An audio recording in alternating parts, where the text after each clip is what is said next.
Hi hello నమస్తే welcome to సరదాగా కాసేపు ఏ celebrity talk show.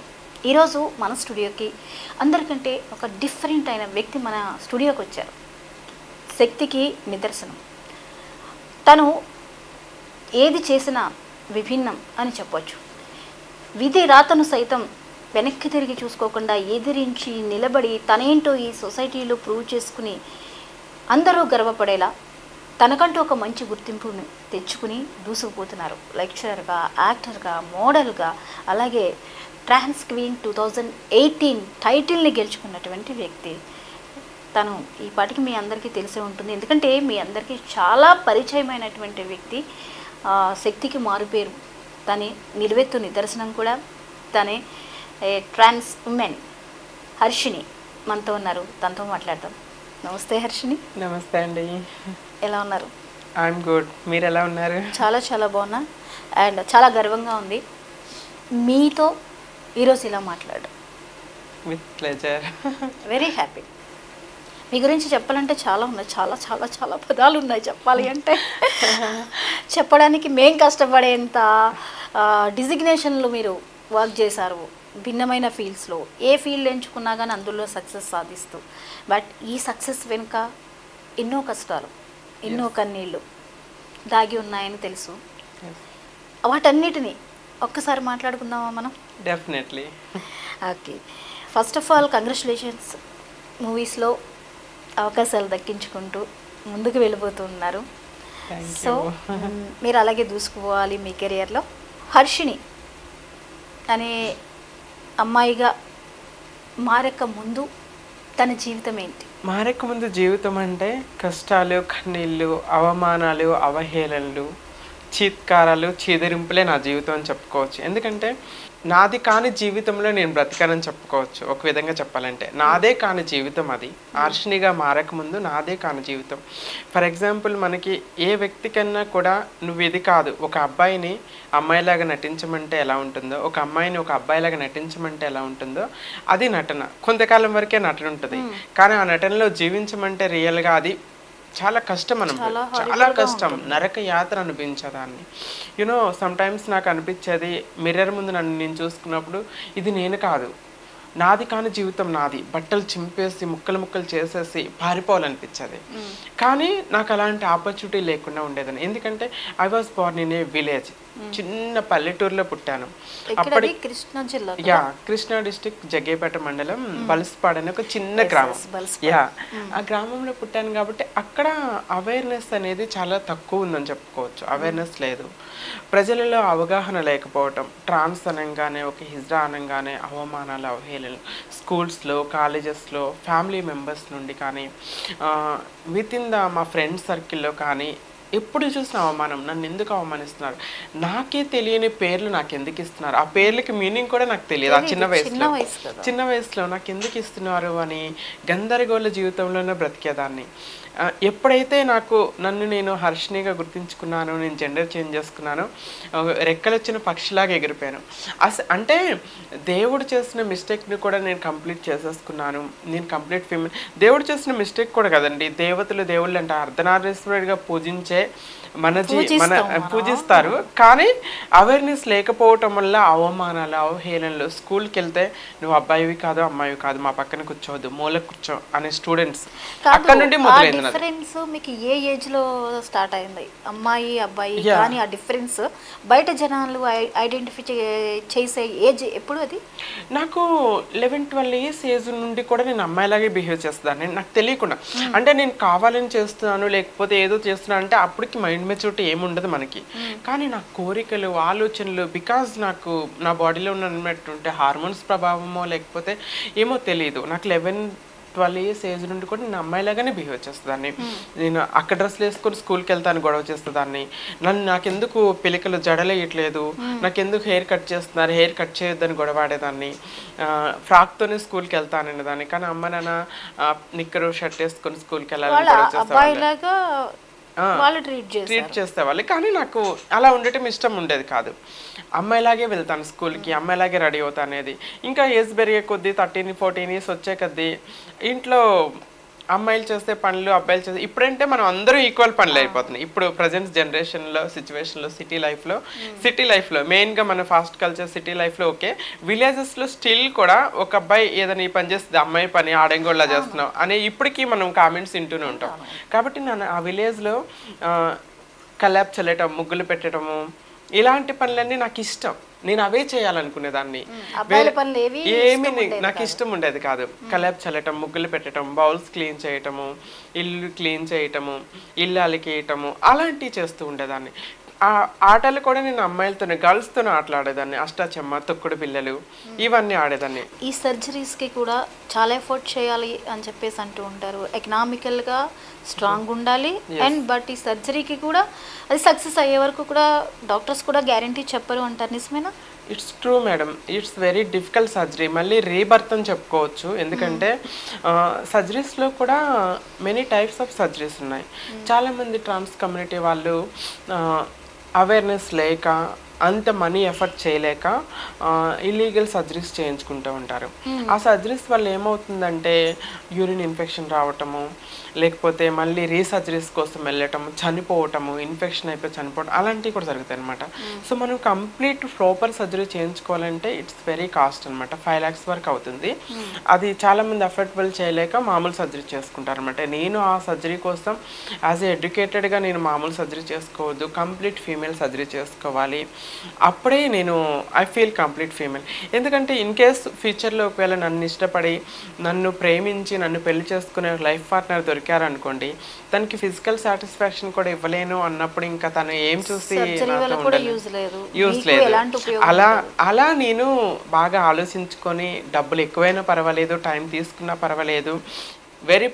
Very painful ఆ సర్జరీ అనేది 2 months బెడ్ మీదే ఉన్నానండి నేను డిగ్రీ పీజీ దాకా ఈ సంఘర్షణ అమ్మాయి అబ్బాయి మధ్య సంఘర్షణ దాంతోపాటు మీరు పీజీ దాకా చదవడం కాలేజ్ ఎలా ఉంటుందో మనకు తెలుసు రెగ్యులర్ కాలేజ్కి వెళ్ళారు అది ఎలా పాసిబిలిటీ అయింది మీకు అసలు పాసిబిలిటీ అంటే అసలు చాలా కష్టం అండి నరకం చూసాను యూనో ఇప్పటికే స్టిల్ నేను మనం గెట్ టుగెదర్లు 10th class inter degree friends ఉన్నప్పుడు నాకు ఎవరు ఫ్రెండ్స్ లేరేంటి అని అనిపించింది ఎందుకంటే బికాస్ ఆఫ్ మై జెండర్ నాతో ఎక్కువగా ఎవరు ఇంటరాక్ట్ అయ్యేవాళ్ళు కాదు very less people 1 or 2 people interact అయ్యేవాళ్ళు చాలామంది కూడా నన్ను ఒక విచిత్రంగా ఒక జంతువుని చూసినట్టు చూసేవాళ్ళు చాలా బాధపడేదాన్ని వన్స్ అపాన్ ఏ టైం నేను స్కూల్కి వెళ్ళను కాలేజ్కి వెళ్ళను నేను ఇంటికి వచ్చి ఏడ్చుకున్న రోజులు ఎవరైతే నన్ను ఎగతాళి చేసినప్పుడు అమ్మ నేను చదువుకోను నేను కూడా మెనీ టైమ్స్ నేను ఇంకా చదువుకోను నేను స్కూల్కి వెళ్ళకూడదు అని డిసిజన్ తీసుకునే సిచ్యువేషన్స్ చాలా ఉన్నాయి నా లైఫ్లో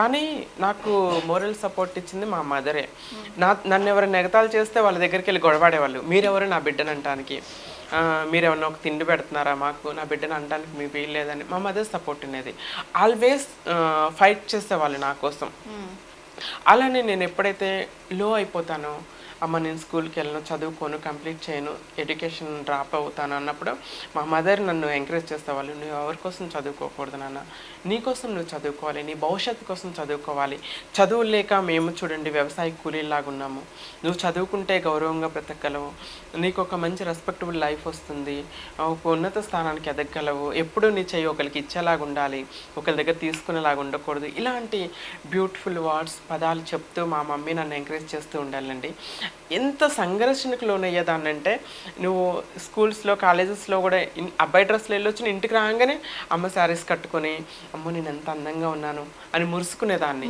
నేను స్టడీ కంప్లీట్ చేయాలి ఇఫ్ నేను అమ్మాయిలాగా శారీ వేసుకొని కాలేజ్కి వెళ్తానంటే చదువుకోలేను ఇట్లా ఉంటేనే కామెంట్స్ హరాస్మెంట్స్ ఉన్నాయి ఇంకా అలా వెళ్తే నేను కాలేజీలో ఆపర్చునిటీస్ వస్తాయి ఇప్పుడు మనకి నేను చదువుకున్న రోజులు అప్పటికి అవేర్నెస్ అనేది చాలా తక్కువ ఇప్పుడు మనకి నాల్సా జడ్జిమెంట్ ఇవన్నీ ఇప్పుడు రీసెంట్గా వచ్చిన తర్వాత ఇప్పుడు మనకి ఆపర్చునిటీస్ వస్తున్నాయి అవకాశాలు వస్తున్నాయి ఎడ్యుకేషన్ ఎంప్లాయ్మెంట్ ఆపర్చునిటీస్ ఇప్పుడు వస్తున్నాయి కానీ మనం చదువుకుంటున్న రోజుల్లో అసలు లేవు అసలేమి అవేర్నెస్ లేకపోవటం కానీ ఇలాంటివి చాలా ఫేస్ చేయాల్సి వచ్చేది యూనివర్సిటీలో పీజీ నాగార్జున యూనివర్సిటీ క్యాంపస్లో పీజీ చేశాను యూనివర్సిటీలో కూడా నేను జాయిన్ అయిన సెకండ్ డే నేను అబ్బాయి కాదు అమ్మాయి కాదని తెలిసి ఇద్దరికి ఒక రూమ్ ఇచ్చారనమాట నన్ను వెకేట్ చేస్తాను అడ్జస్ట్ నాకు మంచిది అనిపించింది అమ్మ నేను హ్యాపీ ఒకదాన్ని ఉండొచ్చు అట్లా అనుకున్నాను దాని తర్వాత కాలేజ్కి వెళ్ళి రావటం ఇంట్లో రూమ్కి డోర్ పెట్టుకునేసి నేను అమ్మ శారీస్ కట్టుకొని మురుసుకునేదాన్ని మా నాన్నగారు ఎలా రియాక్ట్ అయ్యేవారు మీ బిహేవియర్ ఆయన ఎలాగా అర్థం చేసుకునేవారు మా నాన్నగారు నాకు చిన్నతనంలో ఉండి అందరికీ తల్లిదండ్రుల ప్రేమ దొరుకుతుంది, కానీ నాకు తల్లి ప్రేమ మాత్రమే దొరికిందండి. తండ్రి ప్రేమ దొరకలేదు. ఎందుకంటే సోకాల్డ్ సొసైటీలో తన పరువు పోతుంది. జనాల్లో రోడ్డు మీదకి వెళ్తే మీ బిడ్డ తేడాగా ఉన్నాడు, 0.5 గాడు, హిజ్డాగా మారిపోతాయి, హిజ్డా అని చెప్పేసి మా నాన్నగారిని అడుగుతున్నారంట. ఇంటికి వచ్చేసి మా డాడీ మా అమ్మని తిట్టేవాళ్ళు, నన్ను తిట్టేవాళ్ళు. దీనివల్ల నేను సొసైటీలో తలెత్తుకొని తిరగలేకపోతున్నాను, నా పరువు పోతుంది అని అమ్మని తిట్టేవాళ్ళు. నాతో మాట్లాడేవాళ్ళు కాదు అసలు, నన్ను ఇష్టపడేవాళ్ళు కదా. తమ్ముడిని అక్కల్ని తీసుకెళ్ళి కొనిపెట్టేవాళ్ళు, కానీ నాకేమి అప్పుడు చాలా బాధ అనిపిస్తుంది. ఏడ్చేదాన్ని నేను. అందరికీ ఈక్వాలిటీ లేదు, నాకు ఎందుకు నాన్న ప్రేమ చూపించట్లేదు, నన్ను ఎందుకు అసహించుకుంటున్నాడు, నేను చేసిన తప్పేంటి, నేను చేయని తప్పుకి నన్ను ఎందుకు నాన్న అసహించుకుంటున్నారు అని చెప్పి చాలా బాధపడేదాన్ని.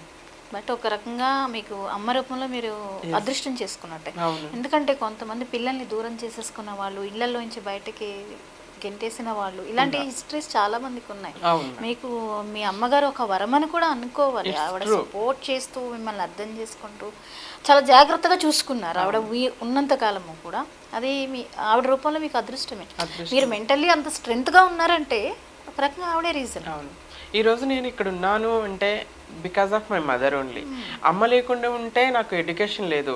నాన్నతో ఫైట్ చేసి, అందరితో, సొసైటీతో, రిలేటివ్స్ అందరితో ఫైట్ చేస్తే నాకు ఎడ్యుకేషన్ కావాలి. నాన్న వన్స్ అప్ అనే టైం అనేవాళ్ళు ఆ తమ్ముడిని ఒక్కడిని చదివిస్తే సరిపోతుంది, తమ్ముడు తను ఎందుకు స్కూల్స్ కాలేజ్కి వెళ్తే తన పరువు ఇంకా ఎక్కువ పోతుంది అని మా నాన్న నన్ను చదివించొద్దు అని కూడా అనుకున్నారు. కానీ అమ్మ పట్టుదల, ఎందుకంటే అమ్మ చూస్తున్నారు కదా సొసైటీలో చదువు లేకపోతే ట్రాన్స్ కమ్యూనిటీ బేస్డ్ వృత్తులని వాటిని చేయాల్సి వస్తుంది. నా బిడ్డ అలా ఉండకూడదు, గౌరవంగా బ్రతకాలి, జాబ్ చేయాలని మమ్మీ ఆశపడేవాళ్ళు.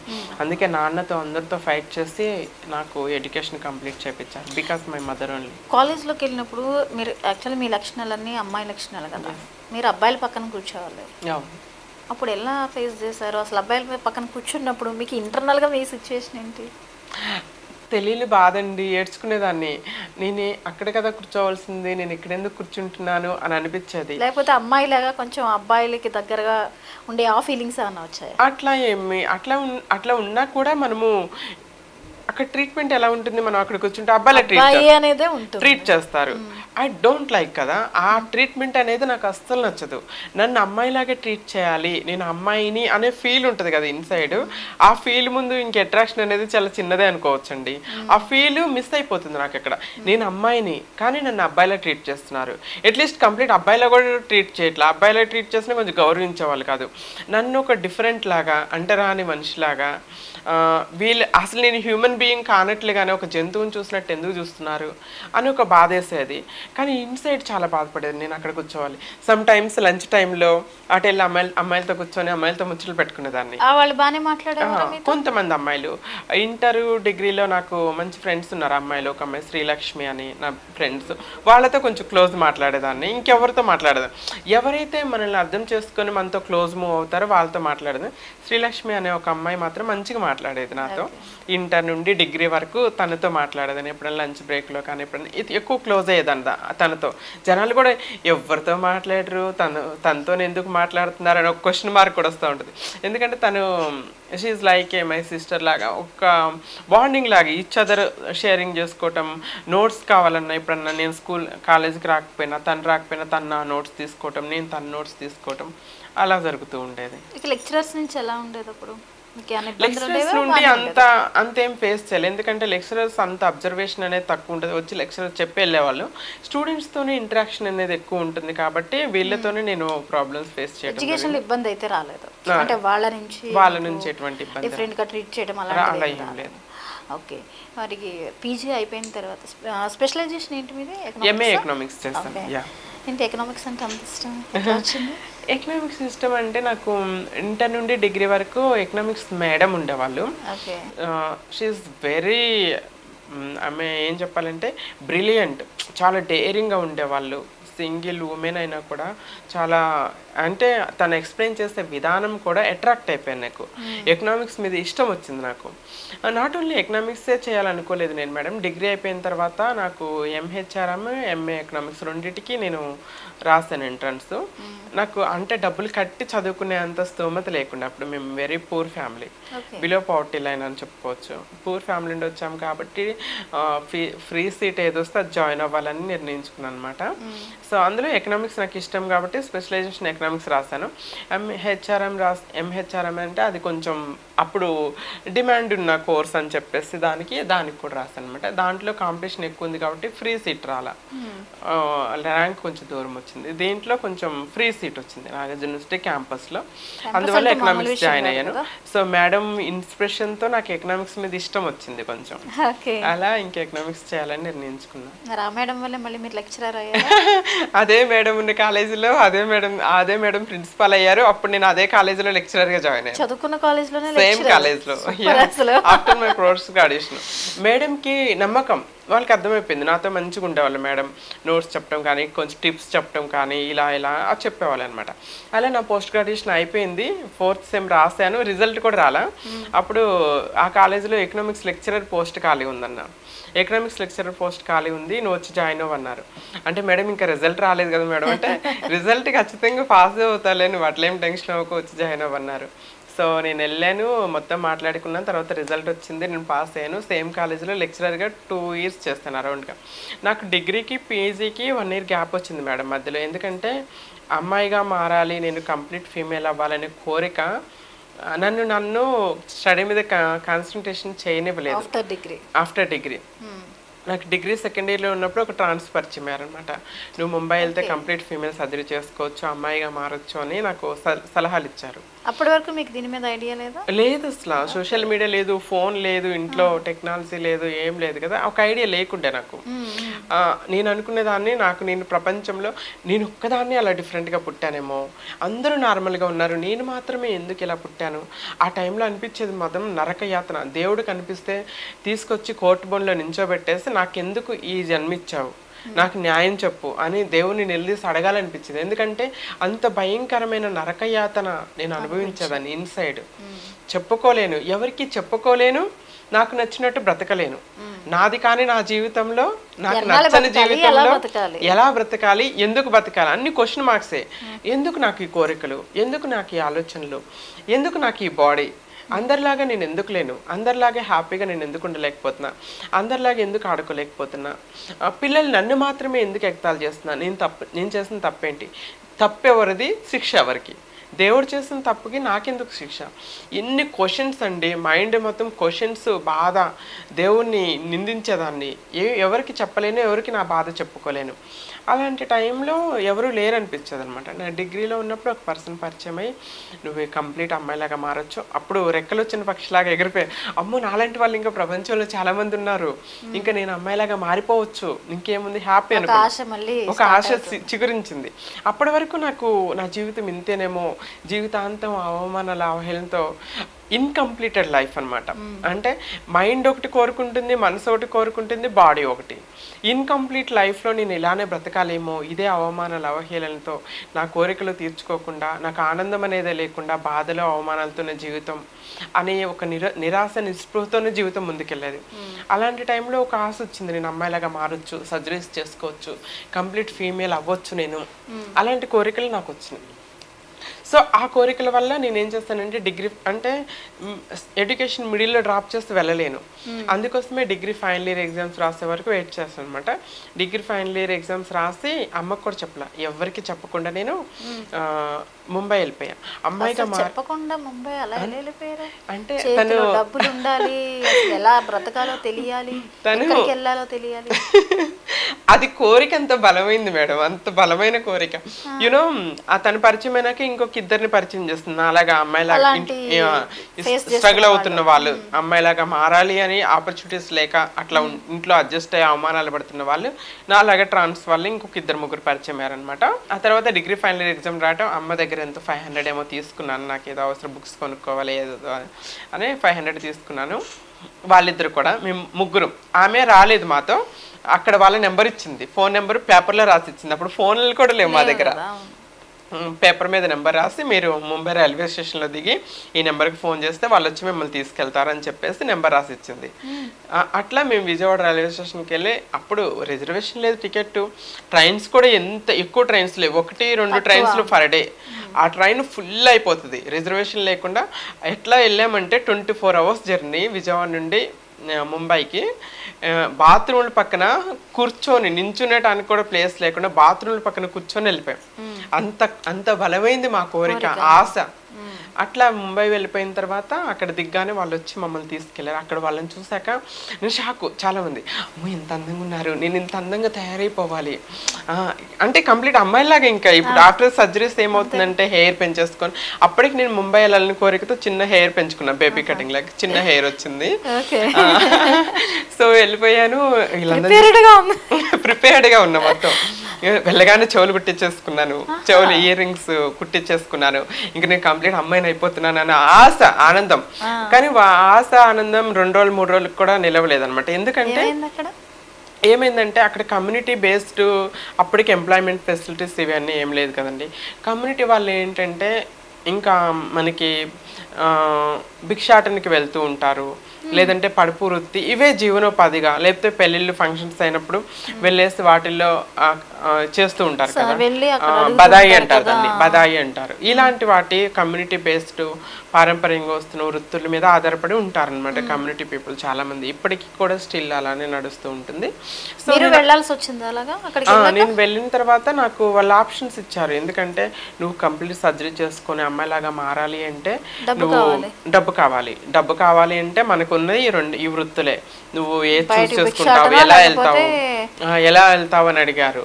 అంటే లేదమ్మా నేను చదువుకున్నాను, నేను జాబ్ చేసుకుంటాను, గౌరవంగా బ్రతుకుతాను అంటే వాళ్ళు నవ్వారు. అమ్మ మనకెవరు జాబ్లు ఇస్తారు, మనకెక్కడ గౌరవం ఉంటుంది. సో ఐ ఫీల్ బ్యాడ్, నేను అట్లా చేయకూడదు, అమ్మ ఇప్పుడు నన్ను అలా బ్రతకనివ్వకూడదు, అలా చేయకూడదు అన్నది. కాబట్టి నేను వెళ్ళిపోతాను అంటే ఎంత ఆనందం వేసిందో, ఆనందం ఎంతో టైం నిలవలే నాకు. ఈ అవమానాలు అవహేళనలతో పాటుగా హార్డ్ వర్క్ కూడా చేస్తాను. విలేజెస్లో ఉండే పొలం పనులన్నీ చేస్తాను, నాట్లు వేయటం, కోతలు కోయటం, మిర్చి కోయటానికి, పత్తి తీయటానికి, అన్ని రకాల పనులు చేస్తాను అమ్మతో పాటుగా. హాలిడేస్ వచ్చినప్పుడు, సమ్మర్ వచ్చినప్పుడు, దసరా వెకేషన్స్, సంక్రాంతి వెకేషన్స్ వచ్చినప్పుడు అమ్మతో పాటు అన్ని పొలం పనులు చేస్తుంది అన్నమాట.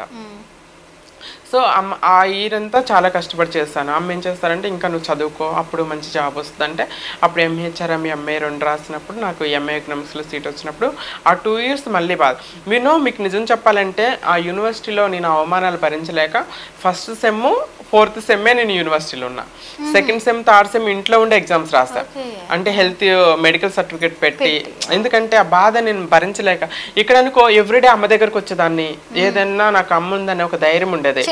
యూనివర్సిటీలో హాస్టల్లో, అందులో అబ్బాయిల హాస్టల్ని అడ్జస్ట్ అయ్యేదాన్ని కదా, ఉండలేకపోయేదాన్ని. అబ్బాయిల హాస్టల్ కదా, అందరూ స్నానం అయిపోయాక ఒక్కదాన్ని వాష్రూమ్, కంబైన్డ్ వాష్రూమ్స్ ఉంటాయి కదా, నాకు ఇష్టం ఉండేది కాదు, చాలా ఇబ్బంది, చాలా అన్కంఫర్టబుల్. ఒక్కదాన్ని లంచ్కి వెళ్ళి రావటం, ఒక్కదాన్ని ఇట్లా చాలా బాధ అనిపించేది.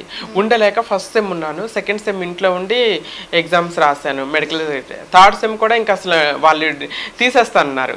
ఇక మా అమ్మ వచ్చి రిక్వెస్ట్ చేసి హెల్త్ ఇష్యూస్ ఉన్నాయండి నాకు, అది ఇది అని చెప్పేసి రాశాను. ఇంకా 4th సెమ్ ఇంకా తప్పల, 4th సెమ్ అక్కడే ఉండి రాయాల్సి వచ్చింది నాకు. ఎందుకంటే 2 సెమ్స్ ఇంట్లో ఉండి వెనుకొని రాయటం వల్ల కొన్ని బ్యాక్లాగ్స్ ఉన్నాయి అనమాట. 4th సెమ్ అక్కడే ఉండి కంప్లీట్గా అన్ని రాసుకుంటే ఎట్ ఏ టైం అన్ని పాస్ అయిపోయాను నేను. సో అట్లా చాలా కష్టపడ్డా. యూనివర్సిటీలో ఉన్నప్పుడు కూడా రెడీ అయ్యి బయటకు వెళ్ళాలనిపించేది. ఒకసారి అట్లా కూడా వచ్చి, అది కూడా నాకు హరాస్మెంట్ అయింది. నేను ఎందుకు అబ్బాయిల హాస్టల్లో ఉండాలి, నేను రెడీ అవ్వాలి. ఒక హాలిడే వచ్చింది, హాలిడే రోజు ఎవ్వరు లేనప్పుడు చక్కగా రెడీ అయిపోయి బయటకు వస్తే పిల్లలందరూ నన్ను గుర్తుపట్టలా. అది నాకు ప్లస్ అనుకోవాలి. గుర్తుపట్టకుండా నన్ను అరెస్ట్ చేస్తారు, అంటే ట్రాన్స్ అన్నట్టుగా, ఒక ట్రాన్స్ మారిపోయినట్లుగా ఈమె ఎందుకు వచ్చింది హాస్టల్ వైపు Okay. అట్లా అలా వన్ అనుకున్నారా? టైప్ ఆఫ్ హరాస్మెంట్ అయింది నాకు అదొకటి. ఫోన్లే ఒక దేవుడికి దండం పెట్టుకుని నన్ను గుర్తుపట్టలే, లేకపోతే రేపు నుండి అక్కడే ఉండాలి, అప్పటి నుండి డేర్ చేయాలి ఇంకా బయటకు వెళ్ళటానికి. రూమ్లోనే రెడీ అయి కూర్చునేదాన్ని, బయటకు వెళ్ళటానికి ధైర్యం చేసేదాన్ని. అలానే 2 years కాలేజీలో లెక్చరర్ జాబ్ ఇదంతా అయిపోయింది మేడం. లైఫ్ పోతుంది, అడ్జస్టబుల్ లైఫ్ అలానే ఉంది అనుకున్న టైంలో ఏదో ఒక మన లైఫ్లో ఏదో ఒక టర్నింగ్ పాయింట్ అనేది జరుగుతుంది. ఎందుకు జరుగుతుందో అనేది చెప్పలేము. నా లైఫ్లో టర్నింగ్ పాయింట్ ఏంటి అంటే అమ్మ చనిపోవటం. అది నేను కాలేజీలో లెక్చరర్గా 2 years వర్క్ చేస్తాను. అమ్మ నన్ను ఎంత ప్రేమించేవాళ్ళంటే మేడం, రోడ్డు మీదకి వచ్చి వీధి చివర నేను కనిపించకుండా కనుమరుగైపోయే వరకు చూస్తూనే ఉండేవాళ్ళు. మళ్ళీ నేను వచ్చే టైం కల్లా రోడ్డు మీద ఉండి వస్తున్నానా లేదా అని ఎదురు చూస్తూ ఉండే. ఎందుకంటే ఏ బాధ పెడతారు, ఎవరు నన్ను అరెస్ట్ చేస్తారు, అంత గొప్ప ప్రేమను వదిలేసి వెళ్ళలేక నన్ను నేను అడ్జస్ట్ అయ్యి అమ్మ కోసం ఉన్నాను. ఆ టైంలోనే అమ్మకి హెల్త్ కంప్లీట్గా డ్యామేజ్ అయింది. అందుకే మేము చిన్నగా ఉన్నప్పుడే మా అమ్మకి హార్ట్ బైపాస్ సర్జరీ అయింది. డాక్టర్స్ హార్డ్ వర్క్ చేయకూడదు, రెస్ట్ తీసుకోవాలని చెప్పారు. కానీ అక్కలకి పెళ్లి చేయడానికి, నన్ను తమ్ముని చదివించడానికి మా అమ్మ చాలా అంటే చాలా హార్డ్ వర్క్ చేసేవాళ్ళు. ఎవ్రీడే పొలం పనికి వెళ్ళేవాళ్ళు. అసలు రెస్ట్ తీసుకున్నారనమాట కాదనమాట. నేను కాలేజ్లో ఇన్విజిలేటింగ్లో ఉన్నానండి. 2nd year సప్లిమెంటరీ ఎగ్జామ్స్ జరుగుతున్నాయి. అప్పుడు ఇన్విజిలేటింగ్ చేస్తున్నాను. నాకు సడన్గా కాల్ వచ్చింది. మీ అమ్మ పడిపోయింది, కళ్ళు తిరిగి పడిపోయింది, నోట్లోండి మాట రావట్లేదు అనేసి పక్కింటి కజిన్ బ్రదర్ ఒక ఆయన ఫోన్ చేశాడు. నోట్లోండి మాట రావట్లేదు, కళ్ళు మాత్రమే కనిపిస్తున్నాయి.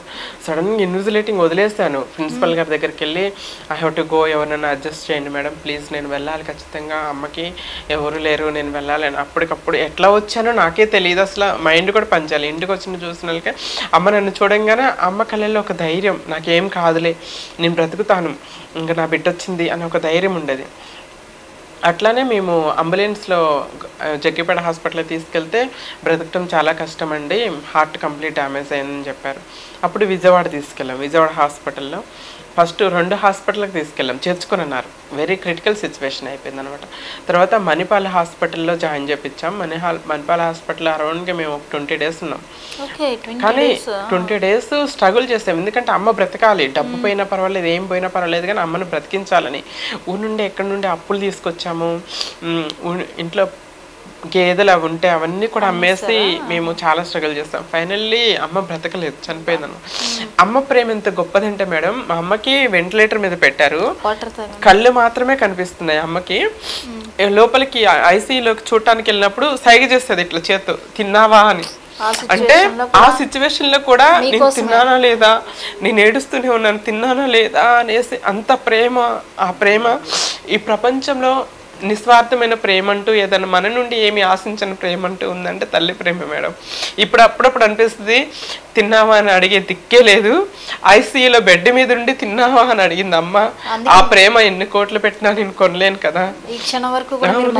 అంటే చాలా పెయిన్ఫుల్ మేడం, ఆ ప్రేమని నేను వదులుకోలేను. ఎందుకంటే అమ్మ నన్ను ఇంకా స్పెషల్గా చూస్తుంది. ఎందుకంటే బికాస్ ఆఫ్ మై జెండర్ అందరూ అవమానిస్తున్నారు. ఈవెన్ నాన్న కూడా నన్ను ప్రేమించట్లేదు కదా. తమ్ముడికి ఒక లైఫ్ ఉంటుంది, అక్కలకి పెళ్ళిళ్ళు అయిపోయింది, వాళ్ళ కుటుంబం. నా లైఫే అటు ఇటు కాకుండా అయిపోయింది, నేనే నరకం అనుభవిస్తున్నాను అని అమ్మ నన్ను చాలా గాజు బొమ్మలా చూసుకునేది. ఇప్పుడు అమ్మ కూడా చనిపోయింది, నా లైఫ్ ఏమైపోతుంది, నేను ఒంటరి అయిపోయాను, ఇక నన్ను ఎవరు యాక్సెప్ట్ చేయరు, ఇక నేను బెగ్గరగాను సెక్స్ వర్కర్గాను నేను మారిపోతానేమో అంటే నేను కంప్లీట్ డిప్రెషన్లోకి వెళ్ళిపోయాను. అదొకటను. ఇక అమ్మ ప్రేమ ఎటు చూసినా అమ్మే కనిపిస్తుంది. అట్లా నాకు కూడా బ్రతకాలనిపించలేదు మేడం. ఇక అమ్మ లేదు, నా లైఫ్ ఏమైపోతుందో అని చాలా ఎటు చూసినా అమ్మే గుర్తొస్తుంది, అమ్మ మెమరీస్. ఇప్పుడు నన్ను ఎవరన్నా ఏమన్నా కూడా ఎవరున్నారు నా కోసం సపోర్ట్ చేయడానికి. ఈవెన్ నా రిలేటివ్స్ కానీ ఫ్రెండ్స్ కానీ ఎవరు నెగతాలు చేస్తే మీరెవరు నా బిడ్డను అంటానికి అని ఫైట్ చేసేది. ఎప్పుడు సర్జరీ అయింది? ఆ తర్వాత నేను ఇంకా రియలైజ్ అయ్యాను మేడం, ఇక ముంబైకి వెళ్ళాలి కంప్లీట్గా. అంటే ఐ మీన్ డిప్రెషన్లో 6 months ఉన్న తర్వాత చేంజ్ అవ్వాలంటే ఫ్రెండ్స్ వీళ్ళు సజెషన్ చేసి ఇక్కడే ఉండే ఈ మెమరీస్ వల్ల డిప్రెషన్లోకి వెళ్ళిపోతాము, ప్లేస్ చేంజ్ అయితే అట్లీస్ట్ మనం మూవ్ అని అవుతాం. అట్ ద సేమ్ టైం ఏంటంటే ఫ్యామిలీ రెస్పాన్సిబిలిటీస్ ఉన్నాయి. నాన్న డ్రింక్ చేస్తారనమాట, ఎక్కువ రెస్పాన్సిబిలిటీస్ ఉండవు. తమ్ముడు చదువుతున్నాడు, అప్పుడు చిన్నపిల్లాడు, అక్క, పిల్లలు, ఈ రెస్పాన్సిబిలిటీస్ ఉన్నాయి అన్నమాట. అందువల్ల నేను ఇంకా ముంబైలో అప్పుడే మనకి ట్రాన్స్జెండర్స్ ఎన్జిఓస్ రావటము, ఎన్జిఓస్ స్టార్ట్ అవ్వటం అట్లా అవుతున్నాను. అప్పుడు ముంబైలో అంతకుముందు వెళ్ళిన నెంబర్స్ ఉంటే ఫోన్ చేసి, మమ్మీ నేను ఇట్లా జాబ్ చేయాలి, ఇట్లా పీజీ అయిపోయింది నాది, అమ్మ చనిపోయింది, లెక్చరర్ జాబ్ చేస్తానంటే ఆమె సాధారణంగా నాకు వెల్కమ్ చెప్పింది. ఎందుకంటే ట్రాన్స్ కమ్యూనిటీలో చదువుకున్న వాళ్ళు చాలా తక్కువ మంది ఉంటారు. సో ఒక జాబ్ ఉంది, అది ట్రాన్స్ వాళ్ళకే రిక్రూట్ ఉంటుంది, నువ్వు రామ్మ ఆ జాబ్ నువ్వు చేద్దాం అంటే నా లైఫ్ యాజ్ ఎ ట్రాన్స్ ఉమెన్గా కంప్లీట్ అమ్మాయిలాగా అక్కడ నుండి నా జర్నీ స్టార్ట్ అయిందనమాట. సో త్రివేణి సమాజ్ వికాస్ కేంద్ర అని అది ఎన్జిఓ నా ఫస్ట్ జాబ్ అనమాట ముంబైలో. అందులో కొంతకాలం జాబ్ చేస్తాను ప్రాజెక్ట్ మేనేజర్గా. కమ్యూనిటీ బేస్డ్ ఆర్గనైజేషన్ అది. ట్రాన్స్ కమ్యూనిటీ ఈవెంట్స్ ఏంటి, ట్రాన్స్ వాళ్ళ లైఫ్లో ఏంటి, ఎవరెవరు ఎలాంటి ప్రాబ్లమ్స్ ఫేస్ చేస్తున్నారు, ఇప్పుడు బెగ్గింగ్కి వెళ్తే ఎలాంటి ప్రాబ్లమ్స్ ఉంటాయి, సెక్స్ వర్క్కి వెళ్తే ఎలాంటి ప్రాబ్లమ్స్, ఆ ప్రాబ్లమ్స్ ఎలా సాల్వ్ చేయాలి, ఇలాంటి వర్క్స్ ఉంటాయి అన్నమాట. అందులో కౌన్సిలింగ్ చేయటం, లైఫ్ మార్చడానికి స్వయం ఉపాధి పథకాలు అందులో వర్క్ చేసా కొంతకాలం. దాని తర్వాత క్రిస్టియన్ మిషనరీ సేవానికేతన్ అని ఒక ఎన్జిఓ, అందులో కూడా కొంతకాలం వర్క్ చేసి దాని తర్వాత మనీ కావాలి కదా, నేను ప్రాపర్ సర్జరీ కోసం వెయిట్ చేస్తాను అనమాట. అప్పుడు 2016లో నేను ఢిల్లీలో డాక్టర్ నరేంద్ర కౌశిక్ గారి దగ్గర కంప్లీట్ ఫీమేల్ సర్జరీ చేసుకున్నాను అనమాట. I got certificate, she mentally physically female. ఆయన సర్జరీ చేయాలి అంటే మనకి మెంటల్ సైకియాట్రీ సర్టిఫికేట్ కావాలన్నమాట. మన మనస్సు అమ్మాయి మనస్సు, శరీరం కూడా అమ్మాయిలాగా మార్చుకోవచ్చు, బిహేవియర్ అమ్మాయిలాగా ఉంది అని సైకియాట్రీ సర్టిఫికేట్ ఇస్తే వాళ్ళు సర్జరీ చేస్తారు. ఇట్స్ ఎ ప్రాపర్ సర్జరీ అనమాట. సో తన సర్జరీ తర్వాత I got certificate, she mentally physically female, gender female అని కూడా పెట్టుకోవచ్చు అని చెప్పేసి నేను సర్టిఫికేట్ తీసుకున్నాను అనమాట. ఆ సర్జరీ అనేది చాలా very long process madam, big process. Morning నన్ను థియేటర్లోకి తీసుకెళ్తే ఆపరేషన్ థియేటర్లోకి, ఈవినింగ్ తీసుకొచ్చేసి బెడ్ మీద వదిలేశారు. నాతో పాటు చాందిని అమ్మ అంటాము, అక్కడ లీడర్ పెద్ద ఆమె అనమాట. ఆమె వచ్చారు నాకు సర్జరీ చేయించుకోవడానికి. చాలా మంచి పర్సన్ అనమాట, చాలా బాగా చూసుకుంటారు, మా అందరినీ చాలా బాగా చూసుకుంటారు అనమాట. అమ్మ వచ్చారు నాతో పాటుగా, అమ్మ వచ్చారనమాట. నాకు అప్పుడే మొత్తం దిగి స్పృహ వస్తుంటే, నువ్వు అమ్మాయి అయిపోయావు, నువ్వు అమ్మాయి అయిపోయావు, అదొక ఆనందం. అమ్మాయి అయిపోయావు, నువ్వు ఇంకేముంది అంటే అసలు అన్నీ మర్చిపోతాం. ఎందుకంటే చిన్నప్పటి నుండి ఇన్ని ఫేస్ చేసింది ఇదొక్క రీజన్ కోసమే కదా మేడం. సో నేను ఇంకా కంప్లీట్ అమ్మాయి అయిపోయాను. ఇప్పుడు నేను అద్దం ముందు నన్ను నేను చూసుకున్నప్పుడు I feel I complete female. ఎప్పుడైనా అద్దం ముందు నన్ను చూసుకున్నప్పుడు అబ్బాయి బట్టలు చింపేసి అమ్మాయి బట్టలు వేసుకున్నా కూడా అంత ఫెమినైన్గా అనిపించము. ఇప్పుడు ఐ బికేమ్ కంప్లీట్ ఫీమేల్ ఇంకంతే. చాలా హ్యాపీ, చాలా హ్యాపీ. ఆ హ్యాపీనెస్ ముందు ఆ 2 months పడ్డ బాధలు కష్టాలన్నీ మర్చిపోయాను అనమాట. అది కాస్ట్లీ సర్జరీ అన్నారు, మీరు ఎలా సర్జరీ అయింది, మనీ అంతా ఎలా అరేంజ్ చేసుకున్నారు? చెప్పాను కదండి, 2 NGOsలో వర్క్ చేసి కొంత నేను ఎర్న్ చేస్తాను. దాని తర్వాత కొంత అప్పులు చేస్తాను, కొంతేమో చిట్టి పాటలు వేసుకున్నాను. మంత్లీ సేవింగ్ చేసి చిట్టి పాటలు ఉంటాయి కదా, ఆ చిట్టి పాట ఒక 2 lakhs పాడుకొని నేను దాచుకున్నది ఒక 2 lakhs, ఇక 1 lakh పైన ఏమైనా ఖర్చులు ఉంటే అవి అప్పు చేసుకున్నాను. వాటిని తర్వాత చిన్నగా కట్టుకున్నాను. హెచ్ఆర్ ఎలా అయ్యారు? హెచ్ఆర్ ఎలా అయ్యానంటే మేడం, ఎన్జిఓస్లో జాబ్ చేస్తున్నాను, సర్జరీ కంప్లీట్ అయింది నాది. నా సర్జరీ కంప్లీట్ అయిపోయిన తర్వాత డాక్యుమెంట్స్ అన్నీ ప్రిపేర్ చేసుకున్నాను. Aadhaar card, pan card, voter ID అన్నీ ఫీమేల్ అని మార్చుకున్నాను. నా స్టడీ మొత్తం మెయిల్ నేమ్లో కంప్లీట్ అయింది కాబట్టి నేను name change, gender change, affidavit చేయించుకున్నాను. ఎందుకంటే మనకి ఆ డాక్యుమెంట్స్ ఇవి సేమ్ పర్సన్ అన్నట్టుగా name change, gender friend both are same. So called old name and new name Harshini both are same అని అఫిడవిట్ చేయించుకున్నాను. దాని తర్వాత నేను ఏం డిసైడ్ చేయాలంటే హెల్త్ ఇష్యూస్ వస్తున్నాయి కాబట్టి, బాడీ డెలికేట్ అయిపోయింది, హెల్త్ ఇన్సూరెన్స్ పాలసీస్ కావాలి. ఎన్జిఓస్లో హెల్త్ ఇన్సూరెన్స్ ఉండదు, ఒకవేళ ఎంతకాలం చేసినా కూడా శాలరీ అనేది వెరీ లెస్ ఉంటుంది ఎన్జిఓస్లో. కాబట్టి నేను చదువుకున్నాను కాబట్టి, పోస్ట్ గ్రాడ్యుయేషన్ నాకు క్వాలిఫికేషన్ ఉంది, నేను సాఫ్ట్వేర్లో కానీ ఈ ఇండస్ట్రీస్లో కానీ ఎక్కడైనా జాబ్ చేసుకుంటే హెల్త్ ఇన్సూరెన్స్ ఉన్న జాబ్స్ చేద్దాము అనే ఒక ఆశతో నేను చాలా కంపెనీస్కి ఇంటర్వ్యూస్కి వెళ్ళానండి. చాలామంది రిజెక్ట్ చేస్తారు. ఫస్ట్ నేను ట్రాన్స్కి జాబ్ ఇవ్వం, ఆపర్చునిటీస్ ఇవ్వం, చాలామంది రిజెక్ట్ చేస్తారు. కానీ నేను బాధపడలేదు. కానీ ఒక కంపెనీ పర్సన్ మాత్రం ఏమన్నాడంటే అండి, జాబ్ లేదు కానీ నీ నెంబర్ ఇచ్చేళ్ళమ్మా నైట్కి వస్తా అన్నాడు. అంటే ఐ ఫీల్ బ్యాడ్. అంత ఇదిగా అంటే సొసైటీలో చూడండి, సొసైటీలో ఒక రిమార్క్ ఏందండి, ట్రాన్స్ అనగానే they made for begging, they made for sex work. They don't have a respectable life. అలా ట్రీట్ చేస్తే మనుషులు ఇంకా చాలా మంది ఉన్నారు సొసైటీలో. నేను అనుకుని అప్పటికి ఇప్పుడున్న ధైర్యం ఉంటే చెప్పు పెట్టుకుని అంతమంది ముందు కొట్టేదాన్ని. కానీ అప్పుడు ఏడ్చుకుంటూ వెళ్ళిపోయాను, ఎందుకు నన్ను ఇలా ట్రీట్ చేస్తున్నారు, ఒక ట్రాన్స్ అయినంత మాత్రంలో ఇలా వల్గర్గా మాతో మాట్లాడాలందా, అదే ఒక అమ్మాయిని అయితే ఇలా అడుగుతాడా, ఒక అబ్బాయిని అయితే ఇలా అడుగుతాడా, బికాస్ ఆఫ్ మై జెండర్ వల్లే ఇతను ఇలా అడిగాడు అయినా అని నేను బాధపడుతూనే వెళ్ళిపోయాను, నేర్చుకున్నాను. కానీ నేను ఓటమిని అంగీకరించలేదండి. నా ఇంగ్లీష్ అంత ఫ్లూయెంట్ ఉండేది కాదు, సాఫ్ట్వేర్ అంటే మొత్తం ఇంగ్లీష్ మాట్లాడేవాళ్ళు. అంటే కంప్యూటర్ కోర్స్ కూడా నేను జస్ట్ పీజీటీసీఏ చేస్తాను కంప్యూటర్ కోర్స్. దాని తర్వాత హెచ్ఆర్ కోర్స్ నేర్చుకొని స్పెసిఫిక్గా మార్నింగ్ ఏమో స్పోకెన్ ఇంగ్లీష్ క్లాస్కి వెళ్ళేదాన్ని, ఈవినింగ్ కంప్యూటర్ క్లాసెస్కి వెళ్ళేదాన్ని. చాలా హార్డ్ వర్క్ చేశాను సాఫ్ట్వేర్ జాబ్లో జాయిన్ అవ్వకుండా. ఎందుకంటే కష్టపడకపోతే మనము వర్క్ చేయలేం కరెక్ట్గా. అట్లా జాయిన్ అయిన తర్వాత నేను అరౌండ్గా 2 years వరకు నేను కరెక్ట్గా హెచ్ఆర్గా వర్క్ చేస్తాను అక్కడ అదే కంపెనీలో. అండ్ ఫస్ట్ జాయిన్ అవ్వటం వాళ్ళు ఏం చెప్పారంటే, ఇప్పుడు హైదరాబాద్ వచ్చాక నేను చాలా కొంచెం చుబ్బీగా కొంచెం ఇట్లా తయారాను, ముంబైలో ఉన్నప్పుడు చాలా బ్యూటిఫుల్గా ఉండేదాన్ని, స్లిమ్గా ఇంకా చాలా బ్యూటిఫుల్గా ఉండేదాన్ని. ఇప్పుడు స్లిమ్గా కొంచెం ఐ ఫీల్ ఐఎమ్ కొంచెం చుబ్బీ అనిపిస్తుంది. వాళ్ళు ఏం చెప్పారంటే, నువ్వు కంప్లీట్ ఫీమేల్గా ఉన్నావు కదా హర్షిని, నువ్వు అమ్మాయిలాగానే సర్వైవ్ అవ్వు, ఇన్ కేసు ట్రాన్స్ అని తెలిస్తే ఒకవేళ ఎవరైనా డిస్క్రిమినేట్ చేస్తారేమో, నీకు బాధ వస్తుందేమో అని చెప్పేసి అన్నారు. ఒక 6 months వరకు నన్ను అమ్మాయిలాగే ట్రీట్ చేస్తారనమాట. అప్పుడే మనకి 2017లో మనకి 377 యాక్ట్ వచ్చింది. ఆ యాక్ట్ ప్రకారం ఏం చెప్పిందంటే సుప్రీంకోర్టు తీర్పులో LGBTQI పీపుల్కి కూడా మనకి సాఫ్ట్వేర్ కంపెనీస్లో జాబ్స్, అది డైవర్సిటీ ఇంక్లూజన్ అనే పాలసీ ఒకటి తీసుకొచ్చారు. డైవర్సిటీ పాలసీ ప్రకారంగా ప్రతి కంపెనీ సాఫ్ట్వేర్లో అక్కడ అన్ని రంగాల్లో కూడా జాబ్ ఆపర్చునిటీస్ ఇవ్వాలని. అప్పుడు వాళ్ళు చెప్పారు, హర్షిని ఆల్రెడీ మేము నిన్ను హైర్ చేసుకున్నాము, if you don't have any problem మేము అనౌన్స్ చేస్తాము, ఆల్రెడీ ఈ పాలసీ వచ్చింది కాబట్టి ఆ పాలసీ త్రూలోకి మిమ్మల్ని తీసుకున్నామని అనౌన్స్ చేస్తాం.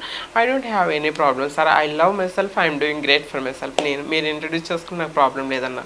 అప్పుడు మా మేనేజర్ నన్ను హక్ చేసుకుని ఏడ్చారు, Ranju madam. So she is very supportive అనమాట, తను నన్ను హక్ చేసుకుని వీఆర్ ప్రౌడ్ ఆఫ్ యూ అని ఏడ్చారనమాట.